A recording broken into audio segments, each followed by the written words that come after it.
მოგესალმებით, მე გიორგი ვარ დათუკიშვილი და წარმოგიდგენთ Microsoft Word 2016-ის ვიდეო გაკვეთილებს. კერძოდ ეს გაკვეთილი ეხება თემას ფონტის მენიუს განხილვას. ჩვენ წინა ვიდეოებში განვიხილეთ ეს კონკრეტული ღილაკები, თუმცა ახლა ვაპირებთ შევიდეთ სიღრმეში. პირველ რიგში მოვნიშნოთ კონკრეტული აბზაცი, შევიდეთ ფონტ მენიუში და ვნახოთ გამოსულ ფანჯარაში რა გვაქვს სიახლე. Font menu-ში არის პირველი ჩამონათვალი იმ ფონტებისა, რაც ჩვენს კომპიუტერშია და ეს ისედაც გარედანაც არის შესაძლებელი რომ შეიცვალოს.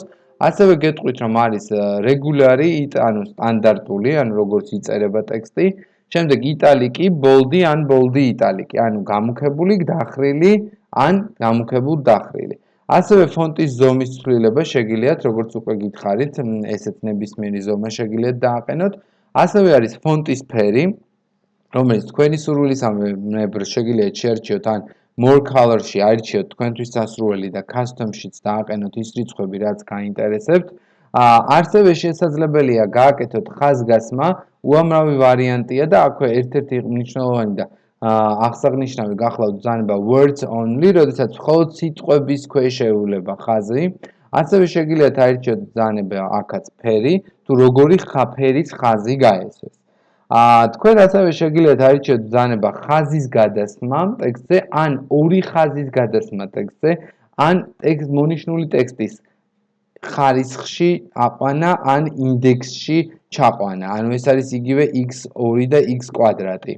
ასევე გვაქვს ბრძანება small caps ნიშნავს, როდესაც წინადების მხოლოდ პირველი 100 არის ძალიან დიდი, ანუ და დანარჩენები დიდად დაწერილი აღუნთ ზომით პატარა და მეორე არის all caps-ი, სადაც ზომაც თანაბარია ყველა 100-ს. და კიდევ ერთი სანამ hidden-ს ავხსნით, მოდით ჯერ დავაწვევი OK-ს და თქვენ შეხედავთ რა პარამეტრებს მიუთითე ზუსტად ისე დადგა. ახლა მოვნიშნავ ერთ კონკრეტულ აბზაცს, შევალ font menu-ში, შევარჩევ ბრძანებას hidden, დავაწვევი OK-ს და ვნახავ რომ ტექსტი, რომელიც მონიშნული მქონდა, დაიმალა, ანუ მეხუთე აბზაცი დამალულია. ის გამოჩნდება მხოლოდ იმ შემთხვევაში, თუ ჩავრთავთ ღილაკს show hide. და აი ხედავთ რომ დამალული აბზაციც გამოჩნდა.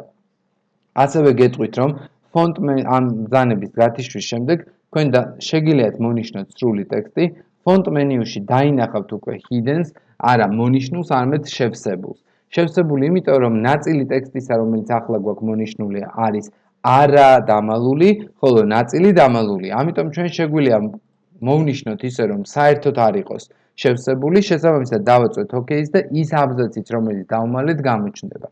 Font menu-ში კიდევ არის ერთი ესეთი ბრძანება, რომელსაც ქვია ტექსტის ასე ვთქვათ, სიმბოლოებს შორის სივრცის შექმნა. მაგალითად, spacing-ი გვაქვს ორ ვარიანტი არის. expanded ნიშნავს, რომ გაფართოვდეს და condensed, რომ შევიწროვდეს.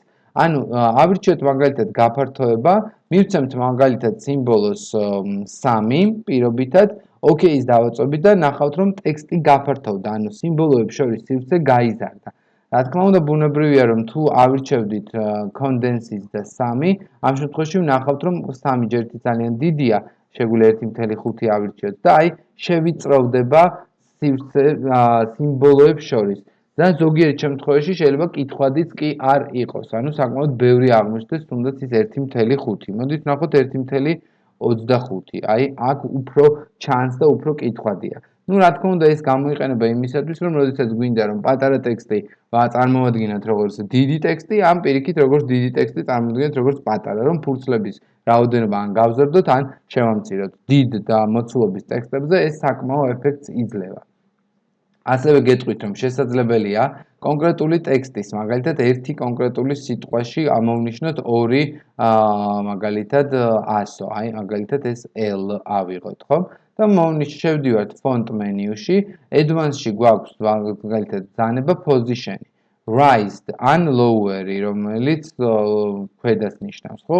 ზემოთ 3 ერთეულით დავაწვევთ OK-ს და ხედავთ, რომ ეს L-ი აიწია ტექსტში ოღონდ ზემოთ. ოღონდ ეს არ არის x კვადრატი, x კვადრატის შემთხვევაში ის დაპატარავებული ზომით ავიდოდა ზემოთ. ეს არის უბრალოდ ამ კონკრეტული ტექსტის ზემოთ აწევა.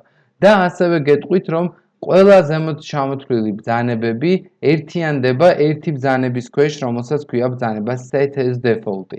ამ ღილაკზე დაჭერის შემთხვევაში ყოველი აწი გახსნილი Word-ის დოკუმენტი თქვენს კომპიუტერში გაიხსნება იმ პარამეტრებით, რა პარამეტრებსაც აქ მიუთითებთ. მადლობა ყურადღებისათვის. შემდეგ ვიდეოში უკვე გადავალთ პარაგრაფის დამუშავებაზე, ფორმატირებასა და ფორმატირების გადატანასა და გაუქმებას.